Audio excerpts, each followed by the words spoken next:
Hello, my name is Pavan, and I will be discussing our submission to the Voice Privacy 2020 Challenge titled Adjustable Deterministic Pseudonymization of Speech. The outline of the talk is going to be an introduction and what we proposed to anonymize speech, results and analysis, followed by the proposed intelligibility measurement approach, and followed by conclusion. So the task is given a few utterances and their speaker labels and their transcriptions. We want to modify them such that we want to hide the speaker identity and the spoken message is still clear. So that means we need to change it such that if it were recorded by an unknown speaker, but the same message. So in this task, the evaluation is in terms of automatic speaker verification and automatic speech recognition, and followed by a few subjective tests. So the evaluation plan more concretely is like this. So we have a few utterances. For example, let's say there are N1 utterances belonging to a speaker A and N2 utterances belong to the same speaker, but we've separated them so that when we are presenting it to a speaker verification system, we have an enrollment set as the set of N1 utterances, and we make a system out of these enrollment utterances, and then we evaluate the rest in two utterances. So we get a score which is usually an equal error rate or CLLR score. Also in the evaluation of ASR, speech recognition, we give all these utterances to the ASR system and get a word error rate.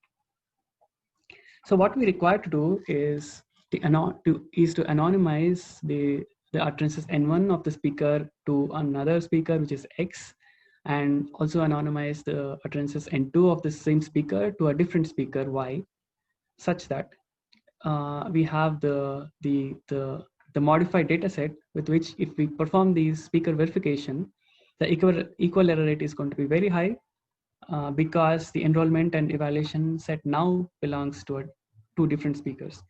But whereas the ASR needs to be as low as possible and as close as possible to the original word error rate.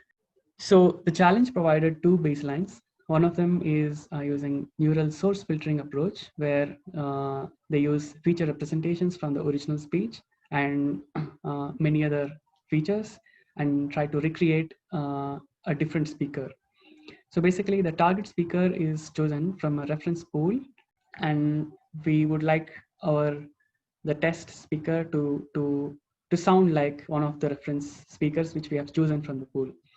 The other alternative is to use signal processing based method, which alters the spectral properties of the evaluation signal. We process at a frame level. So for each frame, we estimate the spectral peaks using linear prediction.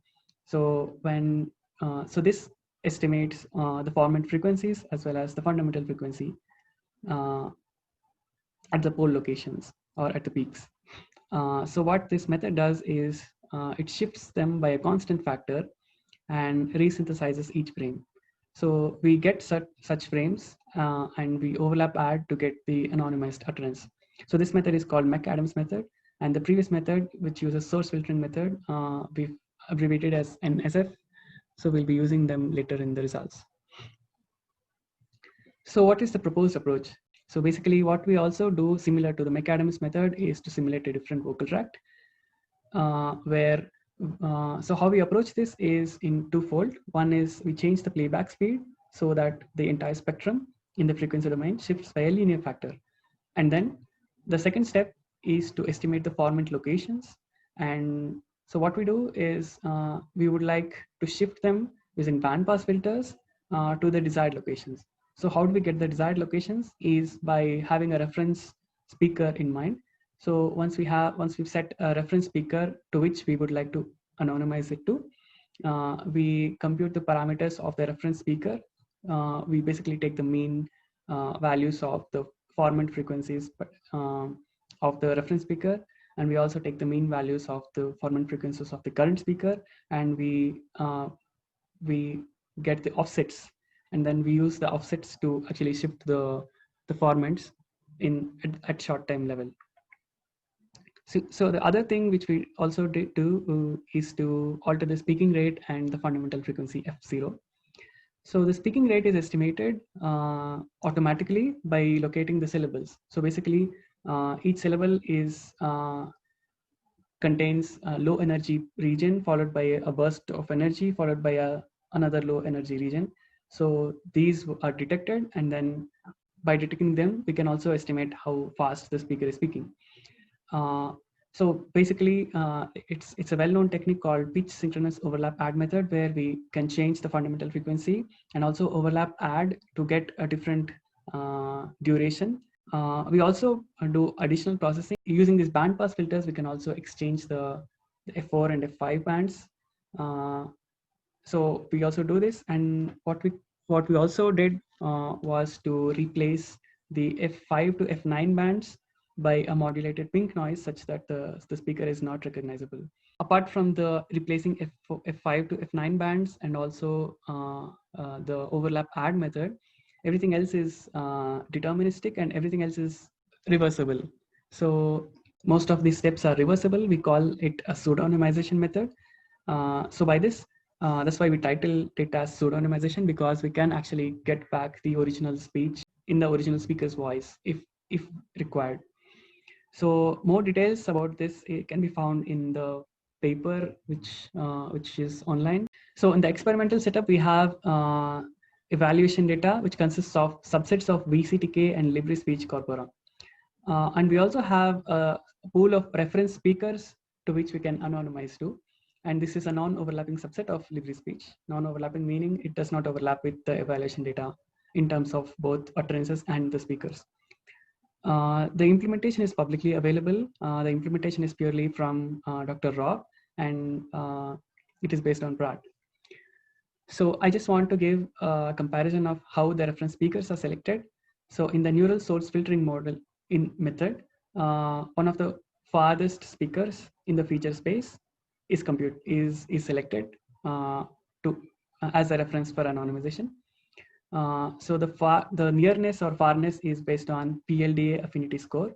In the McAdams method, there's a constant factor that we just multiply to the spectrums or to the poles of the spectrum. So there's nothing which we take as reference.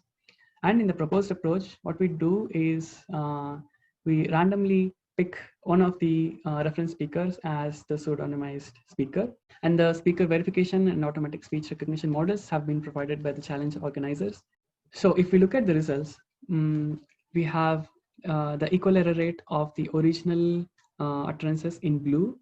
What we want is after this anonymization, we would like the system to fail as much as possible. So the error should be as high as possible. So if we see, the best performing model is the neural source filtering model. But then McAdams method is clearly inferior to the NSF method. But whereas the proposed method, which is based on signal processing, is definitely better than the McAdams method in all the cases. So that's one good thing. And since it is a signal processing method, I think it is fair to compare with McAdams method. And in terms of speech recognition, what we require is that the word error rate remains low after anonymization, and so that the spoken message is clear.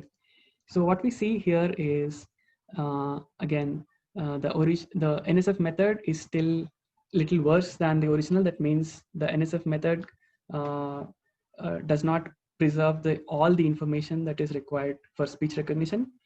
And the McAdams method is still worse. But we can see that the proposed method is definitely better than McAdams method in all the cases. And sometimes it's comparable, especially in LibriSpeech, it is better than NSF method. But in VCTK, it is comparable or slightly worse. So we can listen to a few examples of how each of these anonymization methods sounds. So the first is the original. The company still had the confidence of its bankers, he said. The NSF method. The company still had the confidence of its bankers, he said. So it sounds a little robotic, as we can expect from any source filtering based synthesizer. So the McAdams method is. The company still had the confidence of its bankers, he said. And the proposed. The company still had the confidence of its bankers, he said. So what we can perceive is that the proposed method sounds more realistic and probably in more natural, sounds more natural like a human than the other methods. But it's just one data point. So we can listen to another one. This is a scheme that has a lot of potential. This is a scheme that has a lot of potential. This is a scheme that has a lot of potential. This is a scheme that has a lot of potential. So what we did here was to track the formant contours on many utterances, but this is an example that we have shown. We've compared the NSF versus the proposed method. So what we can see here is that the proposed method has better formant contours that closely match with the original than the NSF method. And we have shown in the paper that it is quantitative. It's not just one example. So if you want to see more details, please go and look at the paper. Speech recognizers are probably not the best to evaluate the spoken content, especially in these scenarios, because they could be affected by factors such as the language model and the lexicon. So what we instead want to do is we can make use of the original speech and then measure the phoneme level deviation after the anonymization. So here is a block diagram of what we wanted to do. So basically, we have a reference utterance, which is original utterance, and the test utterance, which is anonymized utterance. And what we do is we pass it to a neural network. We pass the feature representations through the neural network to get phoneme posterior probabilities. So Y's and Z's are sequences of phoneme posterior probabilities. And what we want to do is to compute a distance between them using dynamic time warping, which is DTW. So this is a standard DTW based on Kullback-Leibler divergence between each Y and each Z. And what we have done here is to allow transitions which are like self transitions, whereas the transition to the next state and also the transition, a skip transition to the second state, because the durations are not normalized. So what we wanted to do was we wanted to account for the duration of the reference, which is being less than the duration of the test utterance. So when we do this, we get a final score, which is the final DTW distance between the reference utterance and the test utterance in terms of their phoneme level deviations. And so it was already proposed that this one, so this score is a measure of intelligibility, where a lower distance means a higher intelligibility. The proposed method is very much comparable in terms of the DTW distances with the neural source filtering based approach. So in conclusion, we proposed a signal processing based approach for anonymizing speech. It is based on modifying formants, modifying the fundamental frequency, and modifying the speaking rate deterministically. It performs better than the McAdams approach, which was one of the baselines, at both the speaker verification and speech recognition levels. And the method performs comparable to the source filtering based approach in terms of intelligibility. The only thing is that it still needs to be better in terms of speaker verification. And we've also shown that the proposed method is better in tracking formant contours than the source filtering based method. We also investigated the use of an intelligibility measure based on DTW distances between the phone posterior probabilities to compare how well the anonymized speech retains the spoken content.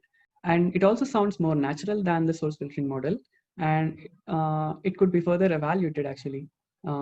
So the current challenge focuses only on the speaker verification and speech recognition challenges, but we could also question in terms of whether the output speech is natural or in terms of its quality, etc. And from what we have perceived, it sounds more natural than the source filtering based method, and it could be further a future direction. Thank you.